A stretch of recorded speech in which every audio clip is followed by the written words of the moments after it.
really is a chocolate city, and yet there's maybe one woman out of the whole batch that has any semblance of color. There's no color on the show. There's no women of color on the show. And most of them live in Northern Virginia or Maryland. They don't actually even reside in D.C.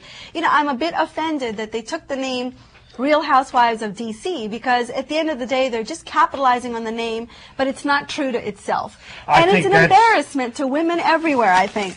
And I want to tell you, D.C.'s mayor should actually go on the air and say there's nothing D.C. about this show. You know, it is sad, and the Post said it best. It's really sad because these housewives act like teenagers, but they're not. They're women. Mm-hmm. And the fact is, you know, we're watching these grown-up women act like little silly girls on TV. It's an embarrassment to women everywhere. Washington, D.C., folks, is one of the most well-educated cities in the United States of America. Another reason why we shouldn't be typified or we shouldn't be glorifying these kinds. We have a lot of politics up here and power, of course, and there was nothing powerful about this show.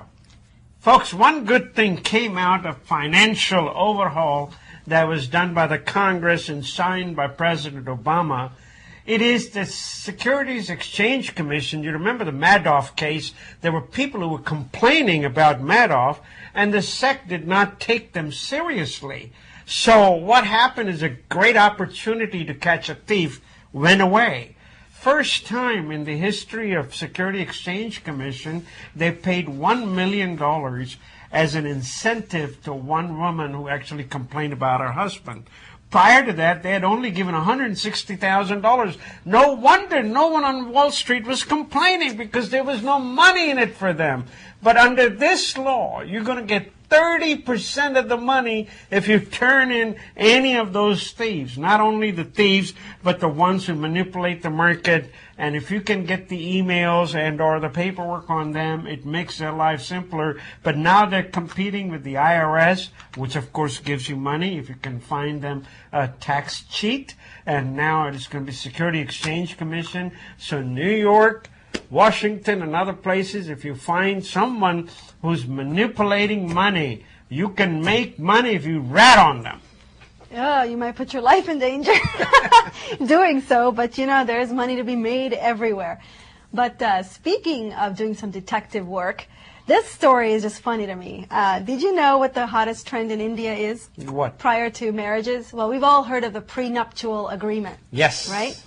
But now there's actually a prenuptial private detective that gets involved in many cases because so many marriages have turned out to be shams, especially when they're arranged between one living here abroad and the other living back in India, whether it's a guy or a girl, by the way.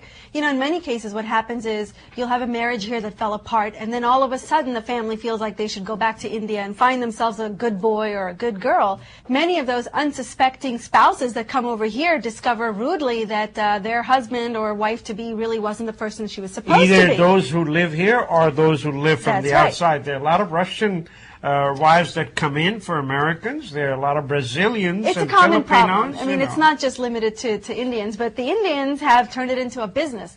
Private detectives are now part of the norm when it comes to arranged marriages, especially for the ones that are going abroad. That. It's a great idea. I don't think it's a terrible thing. I like that. Except that it's a little expensive. You know, it can cost anywhere from 15,000 to 300,000 rupees, depending on the boy or girl and the family situation. But ultimately, it might lead to, you know, it might prevent a lot of these terrible tragedies that we hear about. But, you know, this is also very nice to have the detective go around, particularly if you, what they say, chat mangni patvya, you know, where you get engaged one day and a week later you get married. You have only met 3 months before. That's the dangerous part. And I like that you go through a detective. It's a pretty good deal. Yeah, times are changing and you can't keep your skeletons in the closet anymore.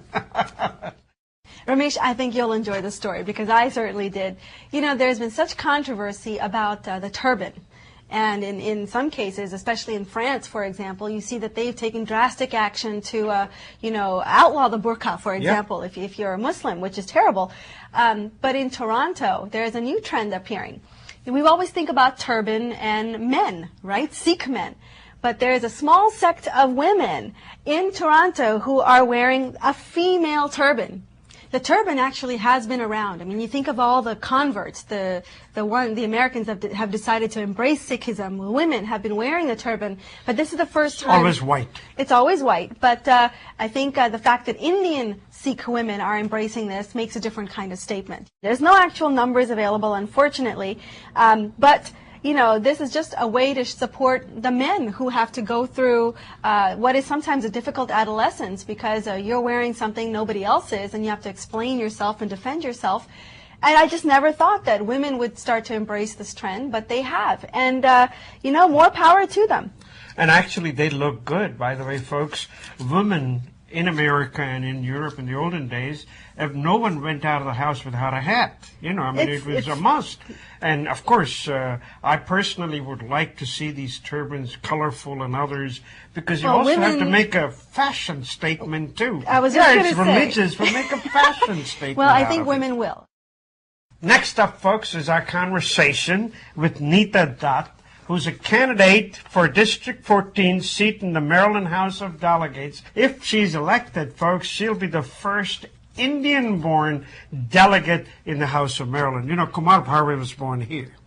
Hey, I have more power to her. I hope she gets elected. Yes, and stay tuned for that.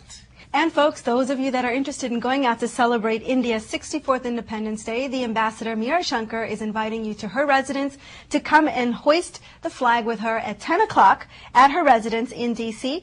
The message from the President of India will be read, followed by a brief cultural program and refreshments.